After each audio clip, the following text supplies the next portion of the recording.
नमस्कार, आप सभी का हार्दिक अभिनंदन। आइए पद्म पुराण के उत्तरखंड के अगले अध्याय का पाठन आरंभ करते हैं। परशुराम अवतार की कथा। श्री महादेव जी कहते हैं, पार्वती भृगुवंश में द्विजवर जमदग्नि अच्छे महात्मा हो गए हैं। वे संपूर्ण वेद वेदांगों के पारगामी विद्वान और महातपस्वी थे।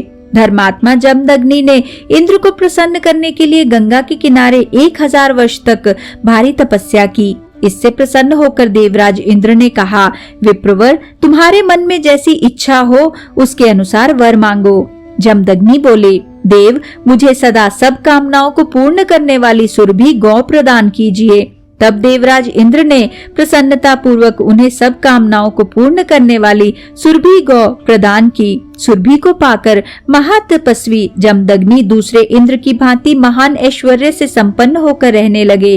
उन्होंने राजा रेणुक की सुंदरी कन्या रेणुका के साथ विधि पूर्वक विवाह किया। तत्पश्चात परम धार्मिक जमदग्नि ने पुत्र की कामना से पुत्रेष्टि नामक यज्ञ किया और उस यज्ञ के द्वारा देवराज इंद्र को संतुष्ट किया। संतुष्ट होने पर शचीपति इंद्र ने जमदग्नि को एक महाबाहु, महातेजस्वी और महाबलवान पुत्र होने का वरदान दिया। समय आने पर विप्रवर जमदग्नि ने रेणुका के गर्भ से एक महापराक्रमी और बलवान पुत्र उत्पन्न किया, जो भगवान विष्णु के अंश से प्रकट हुआ था। उसमें सब प्रकार के शुभ लक्षण मौजूद थे।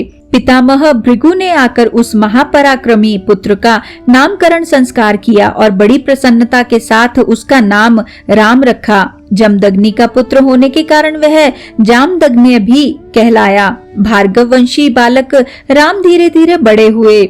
उपनयन संस्कार के पश्चात उन्होंने सब विद्याओं में प्रवीणता प्राप्त कर ली। तदनंतर विप्रवर राम शालग्राम पर्वत के शिखर पर तपस्या करने के लिए गए। वहां उन्हें परम तेजस्वी ब्रह्म ऋषि कश्यप जी का दर्शन हुआ।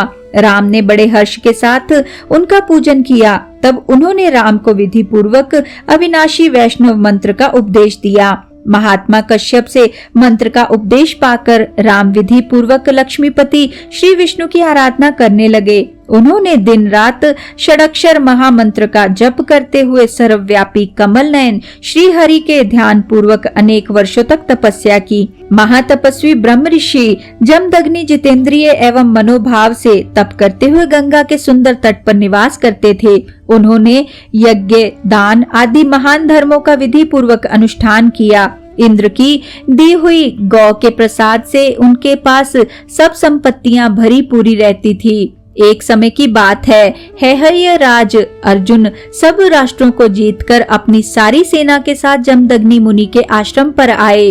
राजा ने महाभाग मुनिवर का दर्शन करके उन्हें प्रणाम किया, उनकी कुशल पूछी और उन्हें भांति भांति के वस्त्र तथा आभूषण दान किए। मुनि ने भी अपने घर पर आए हुए राजा का मधुपर्क की विधि से प्रेम पूर्वक सत्कार किया तथा शक्तिशालिनी सुरभि गौ के प्रभाव से सेना सहित राजा को उत्तम भोजन दिया।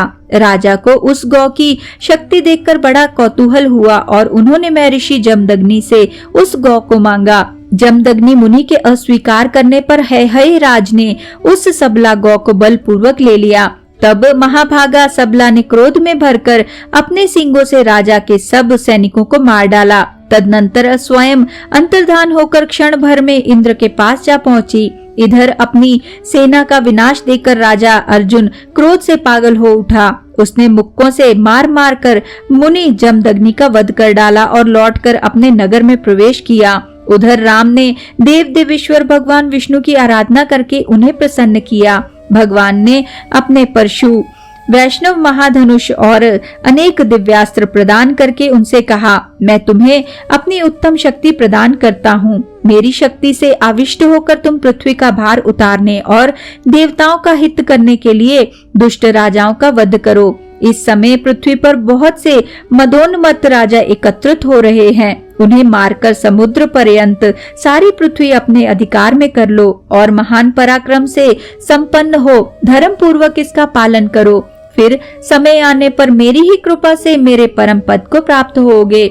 भगवान विष्णु के अंतर्धान होने पर राम भी तुरंत अपने पिता के आश्रम को लौट गए। वहां जब उन्होंने अपने पिता को मारा गया देखा तो वे क्रोध से मूर्छित हो गए और इस पृथ्वी को क्षत्रिय विहीन करने की इच्छा से हैहय राज के नगर में जा पहुंचे। वहां राजा को ललकार कर महायुद्ध में प्रवृत्त हुए और उसकी सेना का संहार करके अंत में उन्होंने उसको भी मार डाला। इस प्रकार सहस्त्रबाहु अर्जुन का वध करने के अनंत प्रतापी परशुराम जी ने कुपित होकर संपूर्ण राजाओं का संहार कर डाला।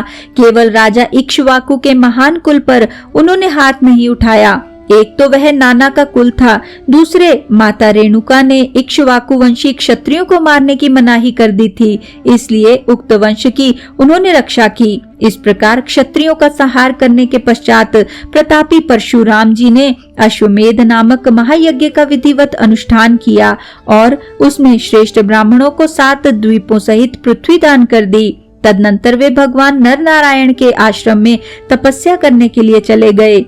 पार्वती, यह मैंने तुमसे परशुराम जी के चरित्र का वर्णन किया है। वे भगवान विष्णु की शक्ति से आवेशावतार थे, इसलिए शक्ति के आवेश से उन्होंने जो कुछ भी किया उसकी उपासना नहीं करनी चाहिए। भगवत भक्त महात्माओं तथा श्रेष्ठ ब्राह्मणों के लिए भगवान श्री राम तथा श्री कृष्ण के अवतार ही उपासना करने योग्य हैं, क्योंकि वे अपने ईश्वरीय गुणों से परिपूर्ण हैं और उपासना करने पर मनुष्यों को मोक्ष प्रदान करने वाले हैं।